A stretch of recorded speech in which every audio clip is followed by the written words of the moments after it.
नुकत्याच अहिल्यानगर पुणे शिवशाही बसमध्ये घडलेल्या घटनेने पुन्हा एकदा महिलांच्या सुरक्षिततेचा आणि समाजात फोफावत असलेल्या एका नव्या विकृत प्रवृत्तीचा प्रश्न ऐरणीवर आणलाय.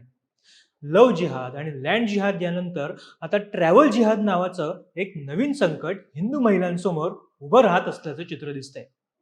अहिल्यानगरमध्ये एस टी महामंडळाच्या शिवशाही बसमध्ये एका हिंदू महिला प्रवाशासोबत जिहादी कंडक्टर नूर पटेल याने अश्लील कृत्य केल्याचं एका सीसीटीव्ही फुटेजमधून समोर आलं. त्यानंतर अहिल्यानगर परिसरात संतापाची लाट उसळली. सकल हिंदू समाजाच्या वतीने तीव्र आंदोलन छेडण्यात आलं. अहिल्यानगरच्या कायनेटिक चौकात रास्ता रोको देखील करण्यात आला. या आंदोलनादरम्यान आमदार संग्राम जगताप हे देखील आक्रमकतेने यात सहभागी झाल्याचे दिसून आले. नेमकं काय घडलं जाणून घेऊया आजच्या व्हिडिओतून. नमस्कार, मी ओमकार मुळे, कॅमेरा आहेत सेजल जाधव. नोकरी, शिक्षण किंवा वैयक्तिक कारणांसाठी महिला मोठ्या संख्येने एस टी, खासगी बसेस किंवा रेल्वेने प्रवास करतात.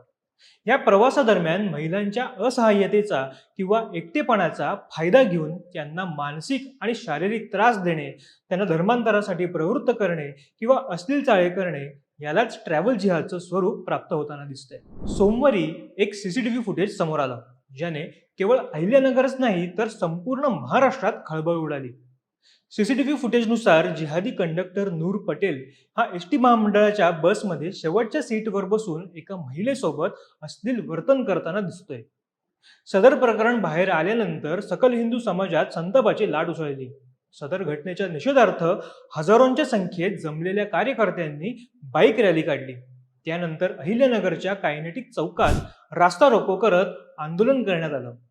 भर उन्हात रस्त्यावर उतरलेले हे हिंदुत्ववादी कार्यकर्ते केवळ एका महिलेसाठी लढत नव्हते, तर ते प्रत्येक हिंदू भगिनीच्या सन्मानासाठी लढत होते. जोवर आपण संघटित होऊन अशा घटनांचा प्रतिकार करत नाही, तोवर या विकृत प्रवृत्तीचे धाडस वाढतच राहणार, ही आग त्यांच्या मनात धगधगत होती. आमदार संग्राम जगताप यांनी सुद्धा यावेळी आक्रमक पवित्रा घेतल्याचं दिसलं. जोवर संबंधित मुजोर कंडक्टरवर गुन्हा दाखल होत नाही आणि तशी अधिकृत प्रत मिळत नाही, तोवर जागेवरून न हलण्याचा ठाम पवित्रा हिंदुत्ववादी कार्यकर्त्यांनी घेतल्याचं त्यांनी सांगितलं. महिलांनी प्रवास करताना चालक वाहक कोण आहेत याची खात्री करणं ही काळाची गरज बनली आहे. अशा प्रकारच्या जिहादी वृत्तीला वेळेतच लगाम घालण्यासाठी सर्वांनी जात पात आणि अंतर्गत मतभेद विसरून एकजूट दाखवली पाहिजे.